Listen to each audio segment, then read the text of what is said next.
Greetings everybody, welcome back to my channel. Thank you all for tuning in. I've got another collection update. I feel like it's been a while. I can't even remember the last time I posted a video like this, but I had some pretty nice finds at both Goodwill and the record store, so I figured it was time to make another video and kind of share all the cool things that I have been able to pick up. So first off, I want to share what I was able to score at Goodwill. Somebody got rid of their hair metal collection, and I was able to scoop some of it up. I picked up Ratt 8191. Not that I needed it because I have all of their studio albums, but I had this when I was younger. This was the first Ratt album that I ever bought before I started collecting the studio albums. So after I had heard Round and Round, I went out and got this, and this made me really love Ratt. I mean, there were so many great songs on here. So to see this come through Goodwill, I just had to pick it up because for some reason, when I purged my collection, I got rid of this because I had all the albums.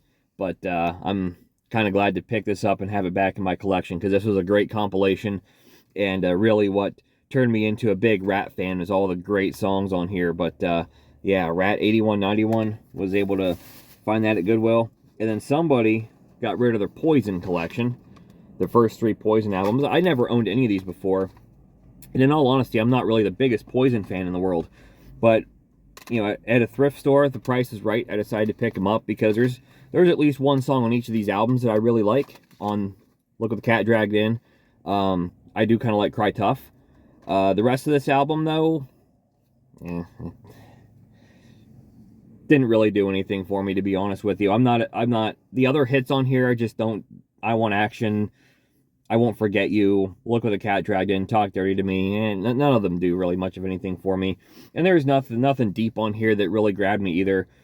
Did any of you watch Ralph Vieira on Almost Human? And he always puts this, it seems like he always has this album on a Suck versus Suck episode, and those are hilarious. And some of the things that he says is like spot on here. And I don't dislike Poison, I think, as much as he does.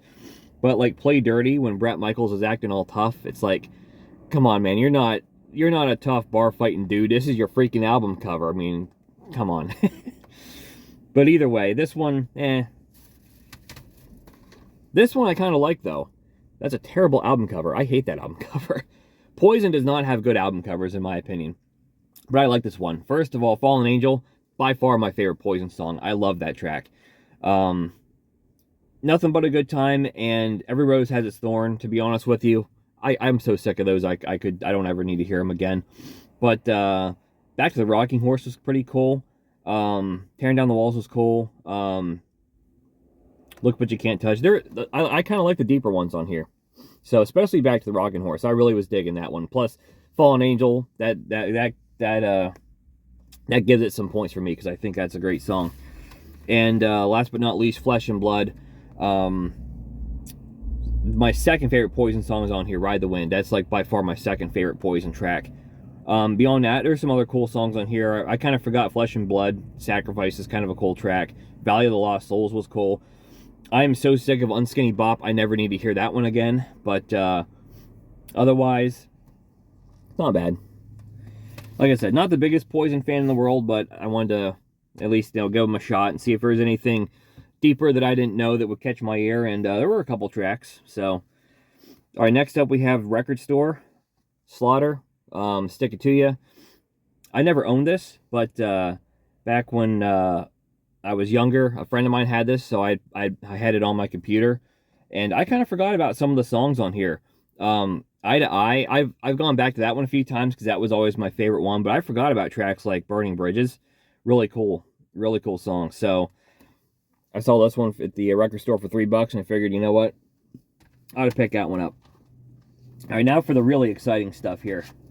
Motorhead, Ace of Spades.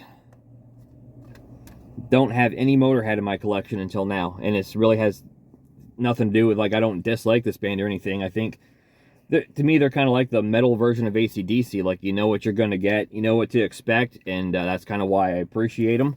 But it's time to get something Motorhead in my collection, because I didn't have anything. And then some Dio. Had a lot of great Dio scores.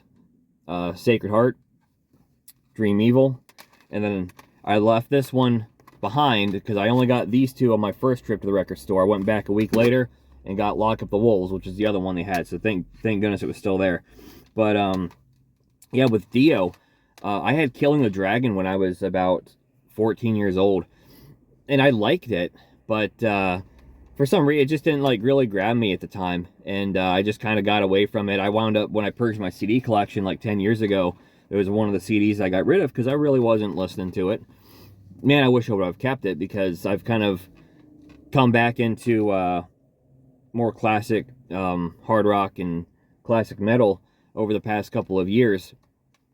At the time, I was a lot bigger into like 90s alternative stuff. So that wound up getting purged out of my collection when I purged it. Darn, I wish I still had it, because I've been expanding my Dio collection. The only two that I had were the first two up until here. And those two albums are fantastic, of course. But these albums I'd never heard. I think this one's really good. I was kind of expecting it to be a big drop-off from the first two, just judging by what other people say about it. But I think this one's really good. Not quite as good as the first two, but really good. King of Rock and Roll is great. Another Lie. Just Another Day. Great stuff. Shoot's a lot of fun, too. First time I listened to Dream Evil, thought it was good, but I actually kind of preferred Sacred Heart. But I haven't been able to get over this one lately. This one is shot right up there, and I love this one.